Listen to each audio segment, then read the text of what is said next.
আসলে আমি সুদূর চট্টগ্রাম থেকে এসেছি বন্ধুর অনুরোধে। আমি ভাবলাম যে আমি সবচেয়ে দূর থেকে আসছি, এখন দেখি আমেরিকা থেকে এসে বসে আছে আহমেদ কামাল। ওই যে আহমেদ কামাল লাল সোয়েটার, আমাদের জুনিয়র ছিল 2-3 বছর, কিন্তু খুব বিপ্লবী ছিল, একটা বিপ্লবের আগুন। তারপরে হঠাৎ যে বরফের ভিতর আচ্ছাদিত হয়ে গেল, গত 16 বছর আর খবর পাইনি। তো এবার দেখে খুব খুশি হলাম যে তাকে পেলাম আর কি। আর আমার বন্ধুবর আমাকে ফোন করলেও আমি কিন্তু আমাকে কোনো বই পাঠায়নি। তো একটা সুবিধা হলো যে আমি আর বিষয়বস্তুতে আমার মনোযোগ দেওয়ার প্রয়োজন নেই, আমি যা খুশি তা বলতে পারবো আর কি। তাছাড়া এদিকে আমাকে ওয়ার্নিং দেওয়া হয়েছে দুজনেই, যা খুশি তা বললেন না প্লিজ। না, কারণ আপনারা তো সবাই একজনের দর্শন, তার রাজনীতি, অর্থনীতি এসব, কিন্তু তার পাশে যে একটু প্রেম প্রীতি ভালোবাসাও আছে, অনেক ইন্টারেস্টিং ঘটনা। তো ওগুলো যেহেতু নিষিদ্ধ, আমি আর হয়তো সামান্য হয়তো দু একটা কথা বলবো। তো ঢাকা বিশ্ববিদ্যালয়ে এসছি, সে আমরা দুজনেই 1963 সালে এসেই ফার্স্ট ইয়ার, তখন ফার্স্ট ইয়ার আমি তখন তোমার মাইক সব হ্যালো হ্যালো হ্যালো হ্যালো, আচ্ছা যাই হোক, মাহবুবুল্লাহ সম্পর্কে গল্প বলে শেষ করা যাবে না।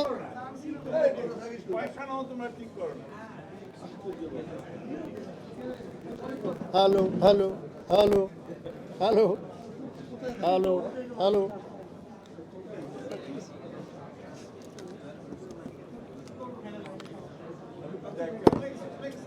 প্রকৃতি আমার বিপক্ষে চলে গেছে।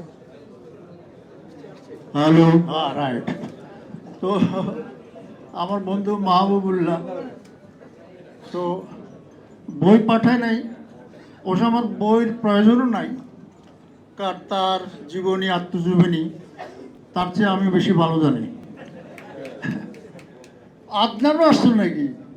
আরে শুধু লন্ডন থেকেও তো এসে গেছে, আর আমি এতক্ষণ মাথা চিটগং থেকে আসছি।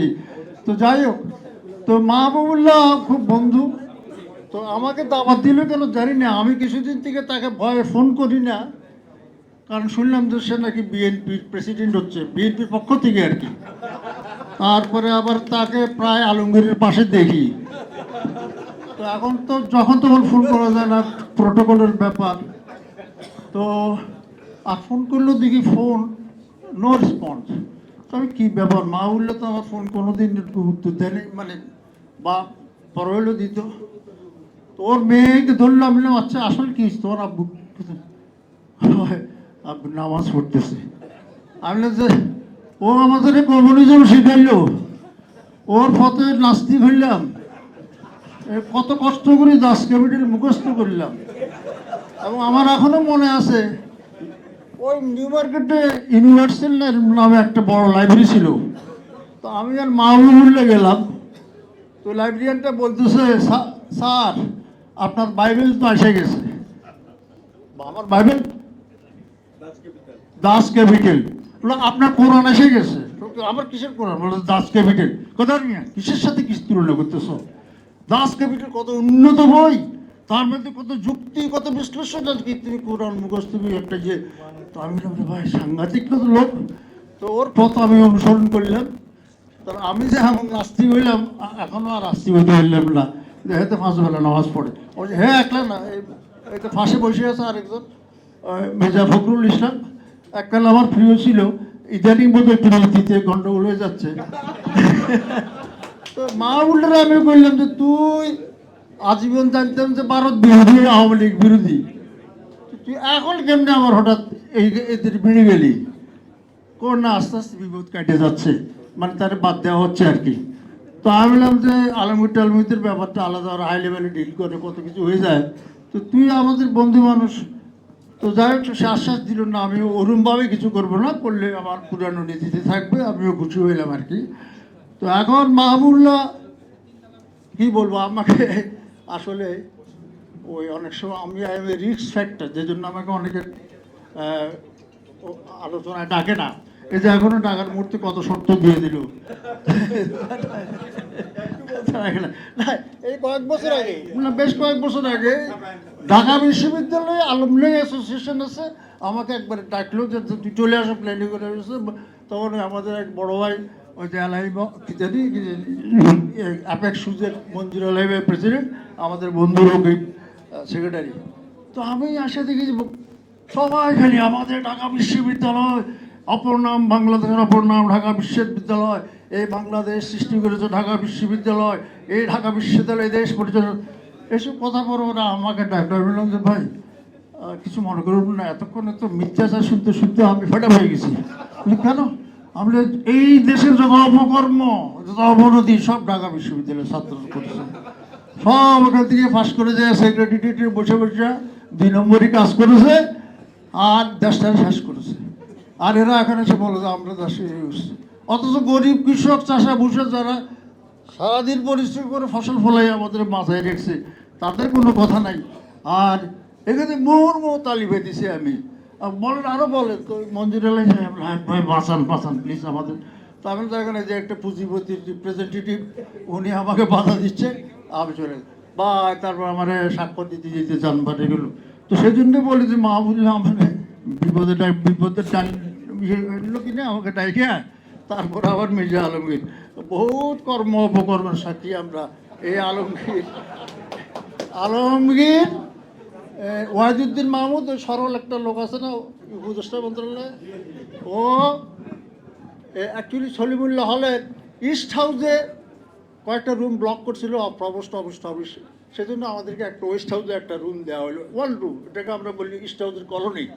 তো সেই কলোনিতে বাস করতো মির্জা ফখরুল, ওয়াহিদুদ্দিন মাহমুদ, ওই যে লাল সোয়েটার আহমেদ কামাল, আরেকটা শয়তান ছিল আনিসুল ইসলাম মাহমুদ।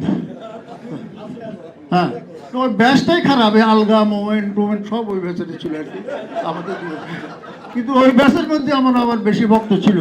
তো যাই হোক, তো আমরা পরে কি করলাম, আমি তো ইতিমধ্যে এক্সপার্ট হয়ে ঘুরতেছি। আমাকে ফার্স্ট ইয়ারে আমি ফার্স্ট পেয়েছি, চ্যাম্পিয়ন SM হলের, এটা রেকর্ড। ফার্স্ট ইয়ারের ছেলে সব MA টেমে বিট করে চ্যাম্পিয়ন হয়েছে। ওসমান গনি ডিসি মোটা গলা, I am very happy and proud, তোমাকে I will give you sportsman scholarship, you will get the letter of award very soon. তো ইতিমধ্যে শুরু হয়েছে আন্দোলন, কি জানি কনভেনশন, আরে ছুটি ফুটি। তারপর হঠাৎ দিকে একটা চিঠি আসলো, আমি যাক লেটার অফ অ্যাওয়ার্ডটা আসছে, খুলে দেখিছে you are expelled for 3 years। তারপরে বন্ধু বান্ধব থেকে বিদ্যালয় লইয়া চলে গেলাম এই আলমগীরের তখনও বোধহয় ঢুকো নাই, তখন ফার্স্ট ইয়ারে ঢুকে, হ্যাঁ তারা ঢুকছে, রাইট। আরে তারাই তো আমার বিশ্বসহ্য দিকে ফ্যান ক্লাব একটা করছে, ওই সেদিনকে আমার স্মরণ করে দিল যে আপনার তো একটা ফ্যান ক্লাব দেখেছি, কিন্তু আমরা তো করছি যে 20-50 বছর আগে। আমি তখন স্মরণ হইল আর কি, এত অ্যাক্টিভিটিস। তো যাই হোক, এখন আমি আপনাদের সময় আমার কলিগ কি জানি এবং বন্ধুশ্রী অনেক সময় নিয়ে নিছে। তো আমি মাহবুবের জন্য আশা করছি, আরও অনেক ঘটনা ছিল, এগুলো বলতে গেলে রাত হয়ে যাবে এবং আপনারা উঠতে পারবেন না, মানে ওই আপনাদের ঘুম পড়ে যাবেন না, এটা জানি। তো যাই হোক, মির্জা ফখরুল ইসলামেরও অনেক গল্প আছে, তো সেগুলো আজকের জন্য পরের জন্য বাকি রাখলেও আর কি, নাহলে আপনারা সারা রাত শুনতে চাইবেন আর কি।